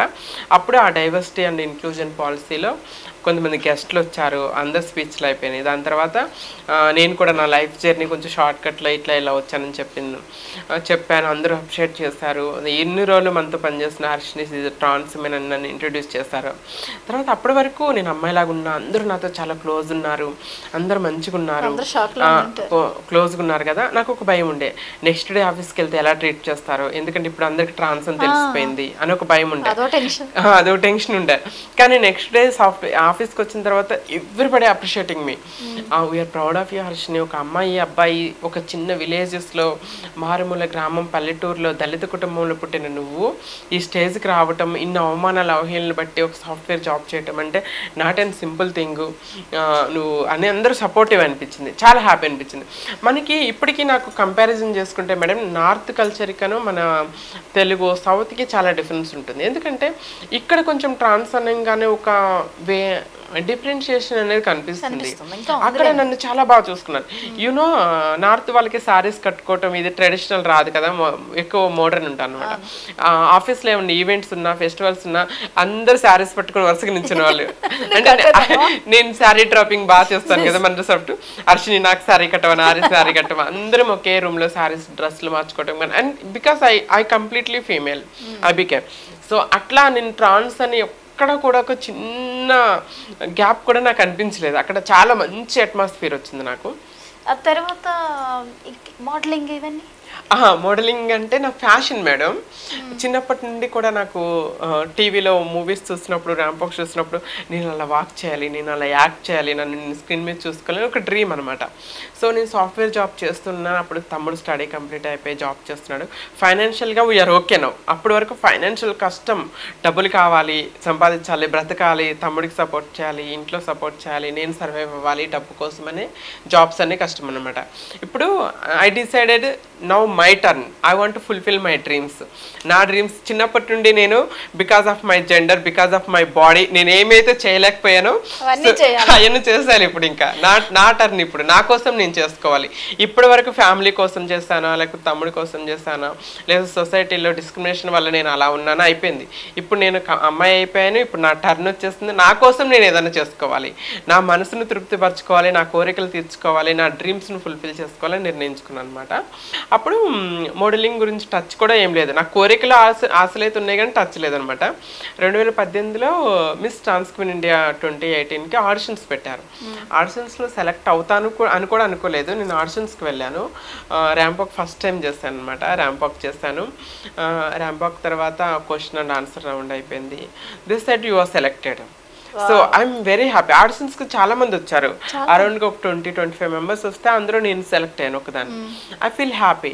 సో మనకి ఇంకా 2 monthsలో మిస్ ఇండియా కాంపిటీషన్ ఉంటుంది, మీరు ప్రిపేర్ అవ్వండి, గ్రూమ్ అవ్వండి. మీరు ఈలోపుగా గ్రూమ్ అవ్వటం అంటే మనం బ్యూటీ మీద కాన్సన్ట్రేషన్ చేసుకోవడం, వాకింగ్ ప్రాక్టీస్ చేసుకోవడం, ఇవన్నీ మీరు గ్రూమ్ అవ్వండి. 2 monthsలో ఫైనల్స్ ఉంటాయి, విన్ అవ్వచ్చు మీరు, అది ఇదని చెప్పారు. I feel blessed. So Adani తర్వాత నా యాక్టింగ్ కెరీర్ స్టార్ట్ అయింది బద్లావ్ అనే ఒక నాటకంలో స్టార్ట్ చేశాను. డైరెక్టర్ అమాన్ అహ్మద్ గారు, ఆయన దగ్గర నేను యాక్టింగ్ కూడా నేర్చుకున్నాను అనమాట. బద్లావ్ అనే నాటకంలో నా క్యారెక్టర్ బింది అని ఒక క్యారెక్టర్ చేశాను, హిందీ థియేటర్ ప్లే. ఆ థియేటర్ ప్లేస్ నాకు టర్నింగ్ పాయింట్స్ అనుకోవచ్చు నా లైఫ్లో. ఎందుకంటే యాక్టింగ్ నేర్చుకున్నాను, అట్ ద సేమ్ టైం నాకు ఒక రికగ్నైజేషన్ వచ్చింది. బద్లావ్ తర్వాత నేను చాలా థియేటర్ ప్లేస్ చేస్తాను. రీసెంట్గా యాంకర్ జాన్సీ అక్క టిట్ ఫర్ టాట్ అనే ఒక థియేటర్ ప్లే రాశారు, తనే డైరెక్ట్ చేశారు. సో అందులో కూడా నేను ఒక బ్యూటిఫుల్ క్యారెక్టర్స్ చేయడం జరిగిందనమాట. ఇలా నేను థియేటర్ ప్లేస్, యాక్టింగ్, సీరియల్స్లో, మూవీస్లో చేస్తున్నాను. ట్రాన్స్ ఉమెన్ అనే సక్సెస్ఫుల్ లైఫ్ జర్నీ అనేసి TV9, సాక్షి ఛానల్, పెద్ద పెద్ద channels, Indian express, the Hindu, BBC ఇలాంటి న్యూస్లో సాక్షి మెయిన్ మా ఊర్లో జనాలందరూ సాక్షి మెయిన్ చదువుతారనమాట. ఇలా నా గురించి సక్సెస్ స్టోరీ వచ్చింది. దాని తర్వాత నేను ఇప్పుడు ఊరెళ్తే we're proud of you Harshini, నేను చూసి చాలా గర్వపడుతున్నాం. ఎవరైతే అవమానించారో, ఎవరైతే ఎగతాలు చేస్తారో రిలేటివ్స్ కానీ చుట్టుపక్కల వాళ్ళందరూ, they realized she's not doing something, she's doing great. తను అలా ఏమి చేయట్లేదు, ఆ లైఫ్ లీడ్ చేయట్లేదు, తను రెస్పెక్టబుల్ లైఫ్ గడుపుతుంది, చాలామందికి ఆదర్శంగా ఉంది, చాలా కష్టపడి హార్డ్ వర్క్ చేసి జాబ్ చేసుకుంటూ ఇలా లైఫ్ లీడ్ చేస్తుంది, అయినా కూడా ఈ ఉన్నత స్థానానికి వెళ్ళింది అని దే రియలైజ్డ్. ఇప్పుడు వెళ్ళానుకో we're proud of you Harshini, నేను చూసి గర్వపడుతున్నాం, మన విలేజ్ పేరు ఎక్కడెక్కడికో వెళ్ళిపోయింది అని చెప్పేసి అప్రిషియేట్ చేసే వాళ్ళు ఉన్నారు. తర్వాత అమ్మ నువ్వు ఇంకా చల్లగా ఉండాలి, నూరేళ్ళు బతకాలి, మీ అమ్మ మంచితనం వచ్చింది. డ్రై రేషన్స్ అవి ఇవి డిస్ట్రిబ్యూట్ చేస్తాను కదా విలేజెస్లో. సోషల్ యాక్టివిస్ట్ దీనికి టైం ఎక్కడ ఉంటుంది, దాని మీద అసలు మీకు ఎలా పాసిబిలిటీ అవుతుంది? అసలు ఫ్రీ టైం పెట్టుకోను మేడం. నేను అసలు ఒకరోజు ఖాళీగా ఉన్నాను అంటే ఐ ఫీల్ నా డే వేస్ట్ అయిపోతుందని, రెస్ట్లెస్ అయిపోయాను. ఎందుకంటే ఇప్పుడు కింద ఖాళీ ఉంటే తర్వాత ఎలాగో మనం బాడీలో శక్తి కోల్పోయినప్పుడు ఒక 50 years 60 years దాటిపోయాక అప్పుడు ఎలాగో మనం ఇంట్లో కూర్చొని మనం చేసిన వాటిని గుర్తు చేసుకోవటమే. ఇప్పుడు ఇంట్లో ఖాళీగా కూర్చున్నాను, ఒక టైం దొరకలేదు అనుకున్నప్పుడు ఏదో ఒక పని వెతుక్కుంటూ వెళ్ళిపోతాను. నేను ఖాళీగా ఉన్నానంటే ఏదో ఒక పని వెతుక్కుంటూ వెళ్ళిపోతాను. అట్లా నన్ను నేను చాలా బిజీ చేసుకున్నాను. ఎందుకంటే మనము ఒకటి సాధించాలి అన్నప్పుడు చాలా కష్టపడాలి. Hard works never fail. Hard work చేయటం అలవాటు చేసుకున్నాను. ఒకరోజు కూడా డే వేస్ట్ అవ్వకుండా నేర్చుకున్నాను. షూట్స్ ఉన్నప్పుడు షూట్ లేనప్పుడు NGO work plus social services ఇలాంటివి చేసుకుంటూ నన్ను నేను బిజీ చేసుకొని ముందుకెళ్ళాలనుకున్నా. అట్లా మరి ఇంత అందంగా తయారయ్యారు, అమ్మాయిని అన్న కోరిక తీర్చుకున్నారు కష్టాల మధ్య, వీట్ల మధ్య. మరి మీ జీవితంలో మీకు ఒక తోడు అనేది అయితే అవసరం. సో మరి ప్రేమ అలాంటివి ఏమన్నా లైఫ్లోకి ఎంటర్ అయినాయా? పెళ్లి చేసుకునే ఆలోచన ఏమైనా ఉందా? పెళ్లి చేసుకునే ఆలోచన అయితే ప్రస్తుతానికి లేదని చెప్పుకోవాలి. ఎందుకంటే ఆ ప్రేమ వల్లే అని చెప్పుకోవచ్చు. ప్రేమలో పడ్డారు అయితే? అలానే అనుకోవాలి మేడం. ఎందుకంటే ప్రేమ ఒక మందు అంటారు, గాయాన్ని మాన్పించగలదు, మనిషిని జీవితాన్ని మార్చగలదు అంటారు. కానీ ప్రేమ నా జీవితంలో బాధనే మిగిల్చింది. మళ్ళీ అబద్ధాలని నేను అనను. మనం ఎంపిక చేసుకునే మనిషిని బట్టి ఉంటుంది. కరెక్ట్ పర్సన్ అయితే ఆ ప్రేమ ఒక బ్యూటిఫుల్గా ఉంటుంది. పర్సన్ కరెక్ట్ కాకపోతే ఆ ప్రేమ నరకం అయిపోతుంది. సో నా లైఫ్లో అది సెకండ్దే జరిగిందని చెప్పుకోవాలి. ఎందుకంటే అమ్మ చనిపోయిన డిప్రెషన్లో ఒంటరిగా ఉన్నప్పుడు నాకు ఫ్రెండ్ ఒక అబ్బాయి పరిచయం అయిపోయాడు. ఫస్ట్ ఫ్రెండ్షిప్ తంది ఏపీ. నేను ఊర్లోనే, మా ఊరు కాదు, దూరం, ప్రకాశం డిస్ట్రిక్ట్. తంది. ఎలా కలిసారు? ఫ్రెండ్ ఆఫ్ ఫ్రెండ్ పరిచయం అయ్యాడు. ఫస్ట్ ఫ్రెండ్షిప్ అయింది. ఫస్ట్ చాలా ఇంప్రెసివ్గా మాట్లాడేవాడు, కేరింగ్గా మాట్లాడేవాడు. అమ్మ ఫస్ట్ అసలు నేను మాట్లాడేదాన్ని కాదు, అట్లా హాయ్ బాయ్ అట్లా ఉండేదాన్ని. నా బిహేవియర్ కానీ, నువ్వు కంప్లీట్ అమ్మాయిలా ఉంటావు, నువ్వు ఎంత పద్ధతిగా ఉంటావు, ఎంత డీసెంట్గా ఉంటావు, ఒక అమ్మాయిలు కూడా ఇలా ఉండరు అని చెప్పేసి నన్ను ఇంప్రెస్ చేయడానికి ట్రై చేసేవాడు ఫస్ట్లో స్టార్టింగ్లో. అలానే ఫ్రెండ్షిప్ కొంచెం బాండింగ్ పెరిగింది. దాని తర్వాత నాకు ప్రపోజ్ చేస్తాడు. నువ్వంటే నాకు చాలా ఇష్టం, నీ బిహేవియర్ కానీ, నీ వే ఆఫ్ టాకింగ్ కానీ, అందరితో నువ్వు ఉండే విధానం కానీ, అంటే క్వాలిటీస్ తనకి ఏం నచ్చాయో చెప్పి నీ క్వాలిటీస్ అన్నీ నాకు చాలా నచ్చినాయి అంటే నేను యాక్సెప్ట్ చేయలేకపోయాను ఫస్ట్.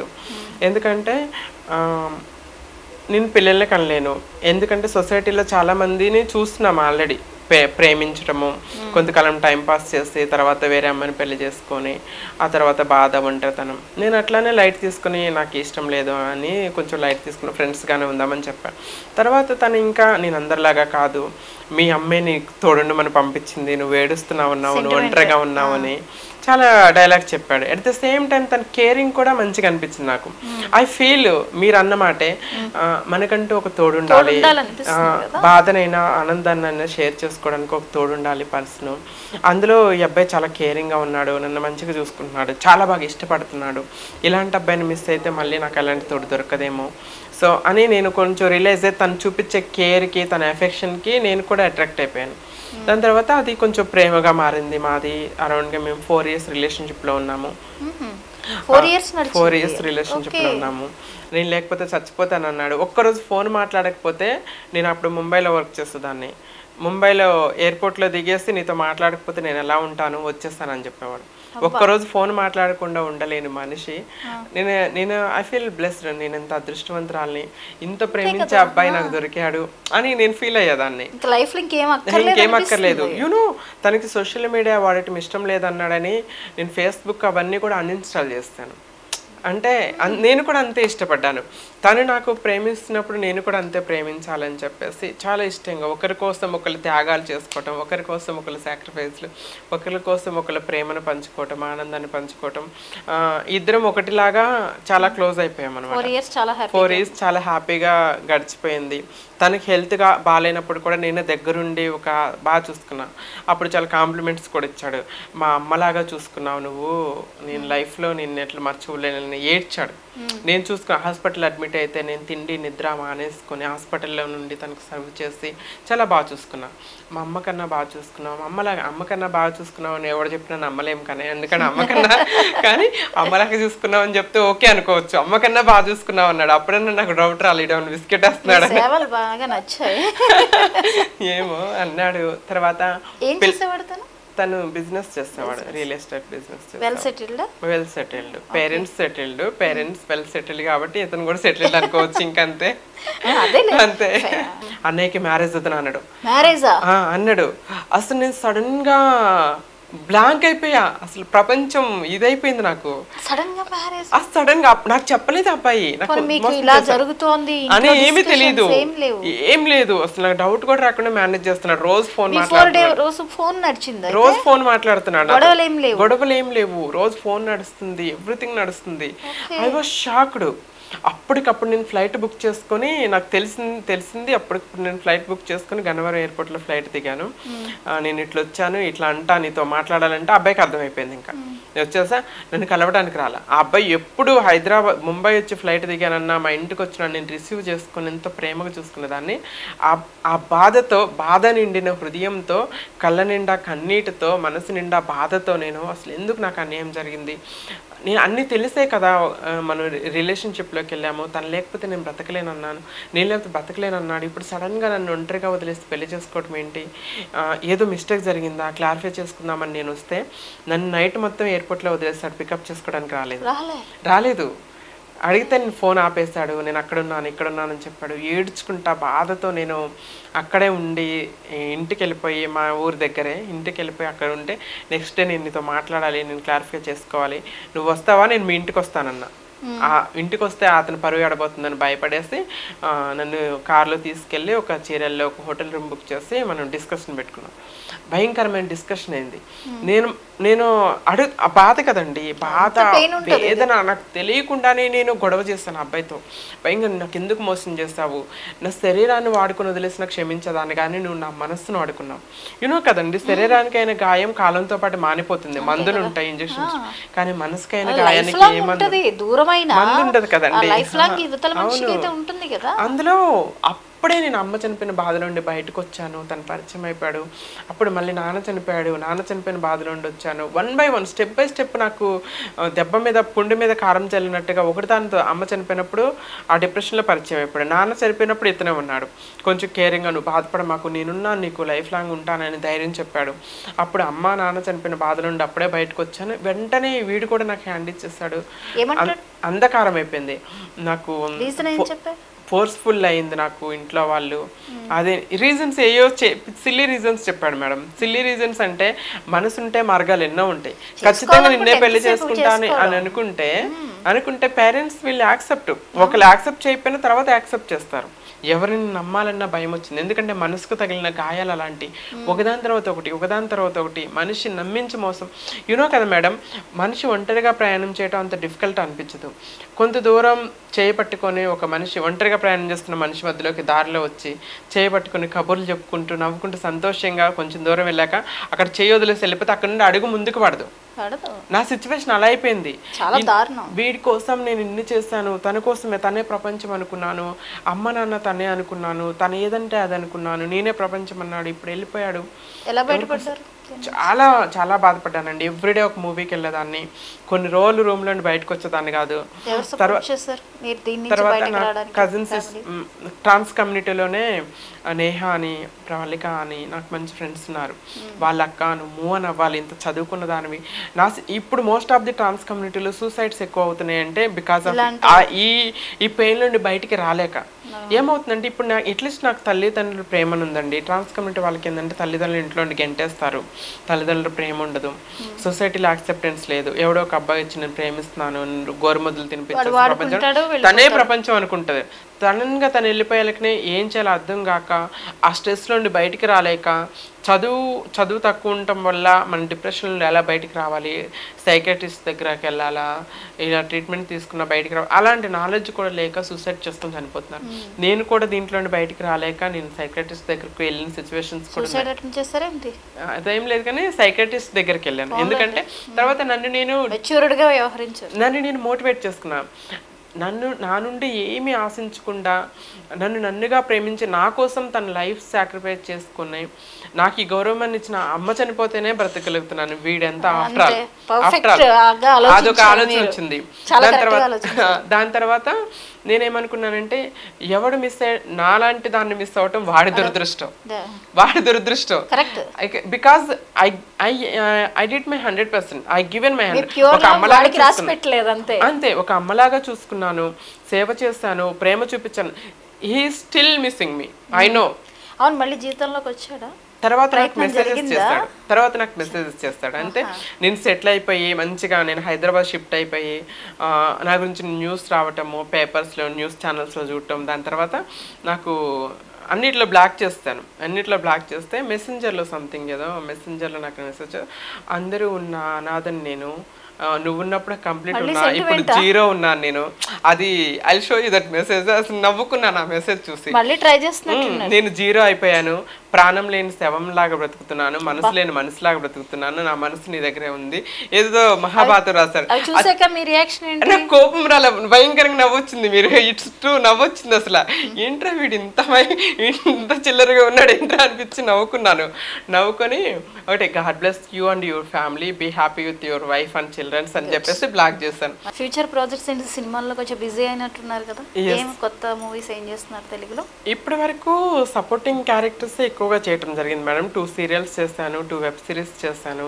ఆహాలో ఆనెస్ట్ ట్యూటోరియల్స్ అని ఒక వెబ్ సిరీస్ ఉంది. రీసెంట్ గా లాస్ట్ బాలామణి అని ఒక మూవీ చేశాను. నా లైఫ్ లో టర్నింగ్ పాయింట్స్ 2 మూవీస్ అని చెప్పుకోవచ్చు. ఒకటి బాలామణి, నెక్స్ట్ రాబోయేది బైరాజులపల్లి అనే ఒక మూవీ చేస్తానండి. అందులో లీడ్ చేస్తాను, లీడ్ హీరోయిన్ గా చేస్తాను. I'm happy, I'm blessed. అంటే మన I think so, maybe I'm wrong, ఇండియాలోనే ఒక real trans women lead heroine గా చేసిన వాళ్ళు ఇప్పటి వరకు లేరనుకుంటా. సపోర్టింగ్ క్యారెక్టర్స్ చేసిన వాళ్ళు, లేకపోతే ట్రాన్స్ క్యారెక్టర్ని ఫీమేల్స్ చేసిన వాళ్ళు అట్లా ఉన్నారు, కానీ లీడ్ చేసిన వాళ్ళు. కానీ ట్రాన్స్ తన రియల్ క్యారెక్టర్ని ఒక ట్రాన్స్గా లీడ్ హీరోయిన్గా చేస్తున్న వాళ్ళు ఇప్పటివరకు లేరు. I did it. సో బైరాజులపల్లి మూవీలో చాలా బ్యూటిఫుల్ క్యారెక్టర్ చేశాను అనమాట. లవ్ ఉంటుంది, పెళ్ళి ఉంటుంది, రివెంజ్ ఉంటుంది, లైఫ్ చాలా బ్యూటిఫుల్ స్టోరీ అండి. ఈ మూవీ కనుక రిలీజ్ అయితే డెఫినెట్లీ ఐ ఫీల్ బ్లెస్డ్ అనిపిస్తుంది. షూట్ అయితే కంప్లీట్ అయిపోయింది. డైరెక్టర్ గారు జాన్ గారు, జాన్ థామస్ అని. ఆయన ఇంతకుముందు చాలా మూవీస్కి 22-23 మూవీస్కి అసోసియేటివ్ అసిస్టెంట్ డైరెక్టర్గా చేశాడు. This is his second movie అనుకుంటా, ఓన్ డైరెక్షన్లో సెకండ్ మూవీ చేస్తున్నారు. కానీ కాన్సెప్ట్ అనేది చాలా బ్యూటిఫుల్ గా ఉంది. స్టోరీ మొత్తం ఇప్పుడే చెప్పలేను, థియేటర్స్ కి వెళ్ళి చూడాలి మీ అందరూ. డెఫినెట్లీ వస్తా, మా టీమ్ తో వస్తా ఖచ్చితంగా. అదర్ లాంగ్వేజెస్ లో ఏం చేయలేదు మేడం, హిందీలో ఒక షార్ట్ ఫిల్మ్ చేస్తాను. సో దాని తర్వాత బాలామణి అని ఒక మూవీ చేస్తాను, అందులో సపోర్టింగ్ క్యారెక్టర్ చేస్తాను అనమాట. ఆ సపోర్టింగ్ క్యారెక్టర్కి కాను నాకు రీసెంట్గానే లాస్ట్ వీక్ డైరెక్టర్ గారు ఫోన్ చేసి నాకు అప్రిషియేట్ చేస్తాడు. కంగ్రాచులేషన్ మేడం, మీరు బెస్ట్ సపోర్టింగ్ క్యారెక్టర్కి నామినేట్ అయ్యారు బెంగళూరు ఫిల్మ్ ఫెస్టివల్ అని చెప్పారు. I'm happy for that. యాక్చువల్గా మనకి అవార్డు వచ్చినా లేకపోయినా మనం నామినేట్ అయ్యాను బెంగళూరు ఫిల్మ్ ఫెస్టివల్ కి. బెస్ట్ సపోర్టింగ్ క్యారెక్టర్ గా మా మూవీ సెలెక్ట్ అయింది, బెస్ట్ మూవీగా బాలమణి అయింది, బెస్ట్ సపోర్టింగ్ క్యారెక్టర్ గా నేను మా మూవీ నుండి రెండు కేటగిరీలో నామినేట్ అయ్యాం అనమాట. అందరు మూవీ టీమ్ మెంబర్స్ అందరూ కాల్ చేసి అప్రిషియేట్ చేస్తున్నారు. సో హోప్ఫుల్లీ నేను అవార్డు కిందకి వస్తే మళ్ళీ వస్తాను స్టూడియోకి. సో ఈ అవార్డు రావటము, సో కొత్తగా ఈ బిగ్ మూవీ చేయటము ఇదొకటి అయింది. ఇంకా నెక్స్ట్ ఒక మూవీ కూడా ఉంది, అందులో కూడా one of the lead character చేయబోతున్నాను. ఇంకా షూట్ అయితే స్టార్ట్ అవ్వలేదు, కానీ ఆన్ గోయింగ్ ప్రాసెస్లో ఉంది. డిస్కషన్ అయింది ఆ మూవీ, అదంతా కూడా డిస్కషన్ అయింది. త్వరలో అదొక ప్రాజెక్ట్ కూడా చేయబోతున్నాను. బిగ్ బాస్కి ఎప్పుడు వెళ్తున్నారు? వెళ్తే ఖచ్చితంగా ఆఫర్ వస్తే అదే లైఫ్ అని నేను అంటే ఖచ్చితంగా వెళ్ళాలి అనేమి లేదు. కాకపోతే బిగ్ బాస్ అనేది ఒక బిగ్ ప్లాట్ఫామ్, అంటే జనాలు ఐడెంటిఫికేషన్ అనేది వస్తుంది. అవును, సక్సెస్ అనేది వస్తుంది. అన్ని డేస్ చూస్తారు కాబట్టి చాలా మంది కూడా నాకు అదే సజెస్ట్ చేస్తున్నారు. ఫ్రెండ్స్ ఉన్నారు స్టార్ మాలో కానీ వాళ్ళు కానీ, ఇక్కడ ఫిల్మ్ ఇండస్ట్రీలో ఫ్రెండ్స్ కానీ నాకు తెలిసి సెలబ్రిటీస్ కూడా, యూ డిజర్వ్, నీ ప్రొఫైల్ చాలా బాగుంది, సో నీ ప్రొఫైల్ కనుక బిగ్ బాస్లోకి మీరు వెళ్తే ఖచ్చితంగా ఒక అందరికీ ఒక ఆదర్శంగా ఉంటారు, నీ లైఫ్ జర్నీ చూస్తే చాలామంది వాళ్ళ లైఫ్ మారుతుంది, ట్రాన్స్ కమిటీ వాళ్ళ లైఫ్ మార్చుకుంటారు, సొసైటీలో అవేర్నెస్ కూడా వస్తుంది, కొంతమందిలో థింకింగ్ అనేది మారుతుంది. ఎందుకంటే యూ కేమ్ ఫ్రమ్ డౌన్, ఏమీ లేకుండా జీరో నుండి ఈ స్టేజ్కి రావటం అంటే నాట్ అండ్ సింపుల్ థింగ్. ఏదో పెద్ద కుటుంబంలో పుట్టి ఒక ఫ్యామిలీ సపోర్ట్ నుండి వస్తే అది వేరు, ఫ్యామిలీ సపోర్ట్ లేకుండా ఈ స్టేజ్కి వచ్చావు, నువ్వు చాలామందికి ఆదర్శంగా ఉంటావు, నువ్వు వెళ్ళాలి, ఖచ్చితంగా వెళ్ళు అని చాలామంది సజెస్ట్ చేస్తున్నారు. సో మేబీ నెక్స్ట్ సీజన్ ఖచ్చితంగా ఆఫర్ వాళ్ళు పిలిస్తే కనుక ఖచ్చితంగా వెళ్తాను. వెళ్ళాలనే అనుకుంటున్నా, ఎందుకంటే జనాలందరికీ దగ్గరైపోతాను నేను. ఇప్పుడు నేను కొంతమందికి తెలుసు because of YouTube channels, interviews కానీ, పేపర్స్, న్యూస్, సోషల్ మీడియా వల్ల కొంతమంది తెలుసు. నేను యాక్ట్ చేసిన మూవీస్ ఇప్పటి వరకు సపోర్టింగ్ రోల్స్ ఎక్కువ చేశాను. బెస్ట్గా మెయిన్ చేస్తుంది ఈ టూ కూడా ఇంకా ఒకటి రిలీజ్ అయింది, ఇంకొకటి రిలీజ్ అవ్వలేదు కాబట్టి ఇంకా అంత జనాల్లోకి వెళ్ళలేదు. బిగ్ బాస్ అనేది బిగ్ ప్లాట్ఫామ్ కాబట్టి అందరికీ ప్రతి ఇంటికి వెళ్ళిపోగలను. సో ఆఫర్ వస్తే మాత్రం ఖచ్చితంగా వెళ్దామనే ఆశ అయితే ఉంది. ఇజ్రాయల్కి మీరేమైనా సర్వీసెస్ చేయడం కానీ అలాంటివి ఏమైనా చేస్తున్నారా? మీ నుంచి ఏమైనా సేవలు అందుతున్నాయా? ఆ కమ్యూనిటీకి మీరు ఏం చెప్తారు? నేను సేవలు అంటే ఇప్పటి వరకు నేను కూడా ఇప్పుడే సెటిల్ అవుతున్నాను కంప్లీట్గా. I have dreams. నేను ఒక ఎన్జిఓ స్టార్ట్ చేయాలి ఓన్గా, కమ్యూనిటీ నుండి వస్తున్నటువంటి ఎడ్యుకేషన్ కానీ, ఎంప్లాయ్మెంట్ పాలసీస్ కోసం ఎవరైతే ఎదురు చూస్తున్నారో వాళ్ళకి సపోర్ట్ చేయాలని ఒక డ్రీమ్ ఉంది నాకు. సో ఖచ్చితంగా చేస్తాను. ఇప్పుడు ఈ ఎన్జిఓస్ త్రూ ఎక్కువ మందికి చేయలేకపోయినా 1 or 2 పీపుల్కి మాత్రం ఎవరైతే గౌరవంగా బ్రతకాలి, జాబ్ చేసుకోవాలి, చదువుకోవాలి అనుకున్న వాళ్ళు నాకు వచ్చి అక్క నాకు ఇట్లా హెల్ప్ చేయన్న వాళ్ళకి నేను కొంచెం సపోర్ట్ చేస్తాను. కొంతమంది యూట్యూబ్లో నా ఇంటర్వ్యూస్ చూసి మా ఇంటి ఎత్తుక్కుంటూ పోయి అక్క నీ మీలాగా గౌరవంగా బ్రతకాలని ఉందక్క, కానీ మాకు ఆపర్చునిటీస్ లేవక్క అని ఇంటి దగ్గరికి ఎత్తుక్కుంటూ పోయిన వాళ్ళకి వాళ్ళని తీసుకొచ్చి కొంచెం గైడెన్స్ ఇచ్చి ఒక మార్గంలో జూట్ ఫ్యాక్టరీస్లో జాయిన్ చేపించటము ఇట్లా అలా జరిగినాయి. కొన్ని మోరల్ సపోర్ట్, ఫైనాన్షియల్గా సపోర్ట్ చేయలేకపోయినా కూడా గైడెన్స్ ఇవ్వటము, ఒక గైడెన్స్ అలాంటివి ఇవ్వటం అట్లా చేస్తున్నాను. ఫ్యూచర్లో అయితే ఖచ్చితంగా ఒక ఎన్జిఓ అనేది స్టార్ట్ చేస్తాను. నాట్ ఓన్లీ ట్రాన్స్జెండర్స్ కాదు, ఒక ఆర్ఫనేజ్ లాంటిది కూడా స్టార్ట్ చేయాలనేది నా డ్రీమ్, చిన్నప్పటి నుండి నా డ్రీము. ఎందుకంటే ఎంతోమంది బిడ్డలు లేని తల్లిదండ్రులకి బిడ్డనివ్వచ్చు, తల్లిదండ్రులు లేని బిడ్డలకి తల్లిదండ్రులని ఇవ్వచ్చు. సో అదొక నా డ్రీమ్, ఆర్ఫనేజ్ అయితే స్టార్ట్ చేయాలని. సో ఖచ్చితంగా నేను సెటిల్ అయిపోయిన తర్వాత ఫ్యూచర్లో నన్ను నేను నిలబెట్టుకున్న తర్వాత ఫైనాన్షియల్గా స్టేబుల్ అయినాక ఖచ్చితంగా నా వంతుగా నేను సమాజానికి ఏ విధంగా నేను చేయగలను, I will do my best ఖచ్చితంగా. సూపర్ అండి. ఇలాగే మీ కెరియర్ గ్రో అవ్వాలి, మంచి మంచి ఆఫర్స్ రావాలి, అన్ని లాంగ్వేజెస్లోనూ మీరు ఆర్టిస్ట్గా, మోడల్గా అన్ని రకాలుగానే మీరు సక్సెస్ సాధించాలి. మీరు సేవలు అందించాలనుకున్న చోట సేవలు అందిస్తూ ఎప్పుడూ హ్యాపీగా ఉండండి. ఏవి ఎదురొచ్చినా కానీ ఇప్పటి వరకు ఇన్ని కష్టాల్లో ఎలా నిలబడ్డారో అలా నిలబడుతూ ఇంకా ముందుకెళ్ళండి. వెనక్కి తిరిగి చూసుకోవాల్సిన అవసరం లేదు మీకు. మీరే ఎంతోమందికి ఆదర్శం. ఇలా జన్మించిన వాళ్ళు ఏ విధంగా తన లైఫ్ని టర్న్ చేసుకోవచ్చో మీరు చాలా ఉదాహరణగా నిలిచారు. ఒకరికి ఆదర్శంగా నిలవడం అంటే కూడా అది మామూలు విషయం కాదు. ఇప్పుడు ఒక స్త్రీ శక్తిగా కనిపిస్తున్నారు మీరు. త్వరలో మీకు నచ్చినట్టు మీ లైఫ్లో మీరు సెటిల్ అయిపోవాలి, మంచి హ్యాపీయెస్ట్ లైఫ్ని లీడ్ చేయాలని మనస్ఫూర్తిగా కోరుకుంటున్నాను. Wish you all the best. Thank you so much. Thanks to you. చూసారు కదండి, హర్షినితో సరదాగా కాసేపు ఎన్నో విషయాలు ఇంకా తవ్వే కొద్దీ ఇంకా వస్తూనే ఉంటాయి. మరోసారి మళ్ళీ హర్షిన్తో మనం మాట్లాడదాం. మంచి మంచి మూవీస్తో ఎలాగో మన ముందుకు వచ్చేసింది కాబట్టి ఇది ఇవాళ సరదాగా కాసేపు. Keep watching nice TV.